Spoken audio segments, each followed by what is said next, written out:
This is Dr. Lou Sella, sport and performance psychologist here. And with Air Force utilizing the sweep and clear technique, it's really helped an 8-man, because what happens now is the guard's going to do the same thing to the 2-eye as Air Force does to 4-eyes, which is the guard in this case. If you try to run midline lead, the guard is going to veer inside the 2-eye and turn this player into a B-gap player. If by the third step he cannot veer across the 2-eye, it means that this guy is taking the dive, and at that point he'll just simply redirect to the outside and block the mic. That technique in itself is very helpful, especially against a 4-2, because when you try to run triple against a 4-2, you don't have a playside Aback who can load, so usually you have to be able to just pull pitch on triple option, and this allows that to, you can just default to midline lead against a 2 or a 2-eye and basically just go from there. The center and the backside guard are going to reverse ace whoever's in the A-gap. So they just wedge whoever in the A-gap. So if there's a 2-eye on the backside, they'll get their near knee in the crotch, near hand to the stomach, and then take 4-inch northbound steps from there. The backside end's going to open flat, sprint, and block the spine of the guard. The end on this side is going to step with his inside foot. He's going to get up the field, and once he gets his heels past the heels of the C-gap player, he's going to anchor down. Right knee through the crotch of the C-gap player, right hand to the stomach, 4-inch eastbound steps from there. The backside A-back is so key on this, and it's so helpful to be able to run the midline lead variation, because the cadence is down, ready, set, hut. So on the Y and ready, he's going to take a big wide 90-degree step called a hammer step, 2 135-degree steps, and then he's going to turn up at 60 degrees, and he's going to block the mic to the overhang. Now there's no overhang here, so God bless. He's got the mic to the safety. So if this guy keeps flowing, he just runs himself out of the play. But if he stays in the B gap, he'll get blocked depending on what the 2-eye does.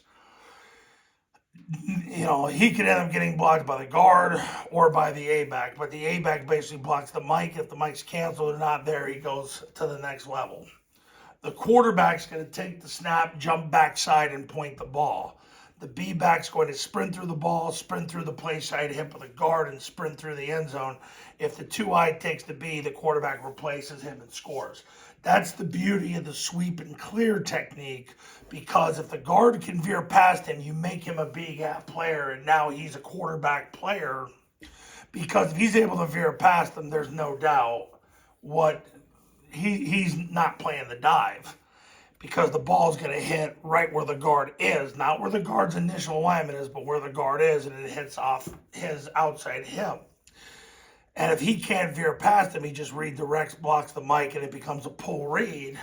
And now you get the guard on the mic, you get the A-back on the safety, and you get the quarterback that just ducks up there. So that's the beauty of what you're doing. Ideally, you want the quarterback to break outside of that block so you don't turn it back to the will and go from there. So that's really what you want on this.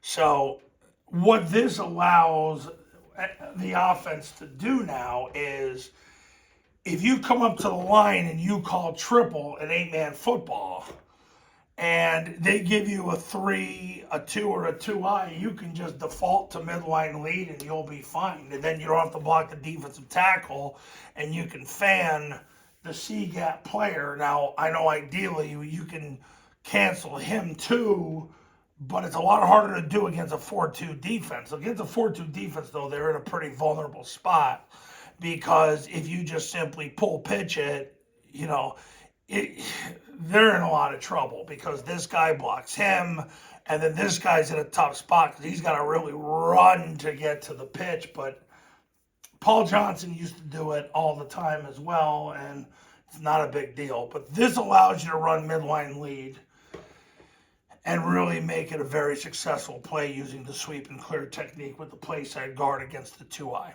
So that's midline lead versus a 2-eye and 8-man football. Coaches, if you want to win more games in 2024, pick up the phone and give me a call. My number is on the thumbnail of this video, and so is my website, The Triple Option Football Academy and Triple Option Football Academy camps for 8-man are going to show you how. Go to tripleoptionfootball.com/testimonials, where you can see all the success stories that have come from the camps and the academy. Camps start at $19.97 and the academy is included. The academy is $9.97 if you just do it by itself, and you get the academy for 2 years. Go to tripleoptionfootball.com to learn more, and then give me a call. I'll see you in the next video. We'll talk soon.